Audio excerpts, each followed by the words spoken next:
John, thanks for hanging out. Thanks for having us, Ryan. So, what is your role at Selected? So I'm the outgoing board chair. So there's a board of directors that we serve for 4 years, and we all kind of roll towards that role. Either you become president or board chair in your fourth year. So me and Tom Antrim are at that stage. So we're kind of finishing our term today. This is it. This is the end of the road. Tomorrow's the official date. Done. Awesome. Cool. All right. So 4 years serving in Selected. Like, what are some of the biggest changes you've seen in death care in the last 4 years? I mean, for us, it's the change in culture for families. It's the loss of religion and the growth of cremation. So all those trends together, it's just a different world. Dealing with families, different family dynamics. It's a challenge, but it's an opportunity to teach our staff how to deal with these changing families, these changing times, so that we're still viable for the future. I mean, we want to be viable, but we know we have to adapt and change. Love that. Knowing that you have to evolve and adapt is the big thing. So, how does Selected play a role in your firm evolving and adapting to those changes? Well, Selected has been everything for us. We've been members since the 60s. So my dad was a part of it right after college. He became licensed, joined Selected right away, got into a study group right away. And in our day and age with our phones and the computers and the internet, face-to-face is still everything, right? So if you can start with a relationship, it might evolve into a text message later or a phone call later, but it's Selected is about building those personal relationships that you keep for life. And you just can't do that on Facebook or Twitter or X or it's just different. So that's where we get the most benefit, is just meeting people face to face. So tell me about these study groups. So the study groups it's just a group of people that come together. They meet usually twice a year.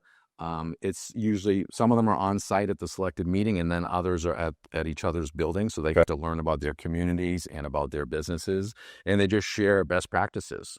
So they learn about each other's business, but they learn about each other's families and lives, and they become your own little board of directors for your life, which is amazing. That's great. That's a great analogy, like board of directors. So give me an example. You're facing something in your funeral home. Like, what would you go to your study group with? A lot of it stems from personal things. So are you dealing with your dad, dealing with your brother, thinking about succession planning? People that have done it successfully. Can you share with our group, how did you go about it? How long did it take? What were your first steps? So a lot of it is personal in nature, then it evolves to the business. Yeah. But a lot of the best ideas that we get through the years come from others. We're not framing all this up ourselves. We're kind of borrowing and sharing, and that's the beauty of study groups as well as Selected as a whole. I was interviewing one of your colleagues earlier, and I said, there isn't a problem that I've had in my business that somebody else couldn't help me solve. Exactly.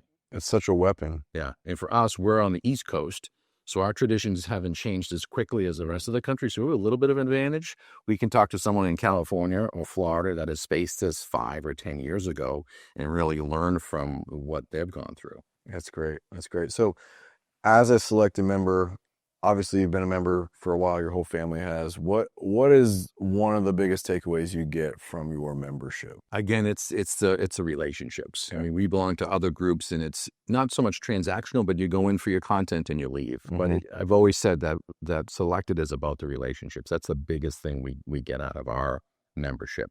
A lot of great, we talked about study groups. There's a member forum, which is an online community to post questions. That's wonderful. It's all these interactions we have throughout the year that we keep in touch as Selected members. So it's kind of the whole package. So tell me about the annual conference. How's that differ from then what happens throughout the year? So annual is that one time where the group comes together face to face. So it's the most members gathering in a room. We talked about study groups earlier. That might be 6, 8, 10 members together. But the annual is when you come together as the whole community. And it might be, people don't go every single year. So sometimes you're catching up with a friend or someone that you've met 3 or 4 years ago, and you get to reconnect. And again, learn their story and their journey and learn from that and grow from that. Obviously, death care has progressed tremendously in the last 10 years, really a lot. So in the last 5 years, the independent landscape has changed. How does that affect Selected? What is Selected doing to help that progression? Yeah, that's the challenge, right? That's the major challenge. So it's consistently looking for high quality firms in our communities, reaching out to people maybe 10 years ago, we would be like, they're a little bit too close to us. We don't want to ask them to be a member. But now we feel like a rising tide lifts all boats. And you have to find those independent firms that meet our quality and ask them to join, because these changes are coming, right? And the growth of acquisitions and corporates and private equity, that's not going to slow down. So we have to work really hard about finding those other independent members. And there's a lot of them out there. And we just have to kind of find them and bring them in and teach them about Select and hope that they join. Yeah. So give me one thing that you feel like, from your opinion as an independent owner, is the biggest thing that you're facing right now, challenge wise. For us, the biggest thing is it's staffing. It's been staffing for a long time. So it's just getting creative with that. We had a conversation in one of our breakout sessions today, and one of the members said he's been working on this one person for 5 years. So identified her as a great potential funeral director 5 years ago. She was going through some life changes and family things, and he kept in touch with her.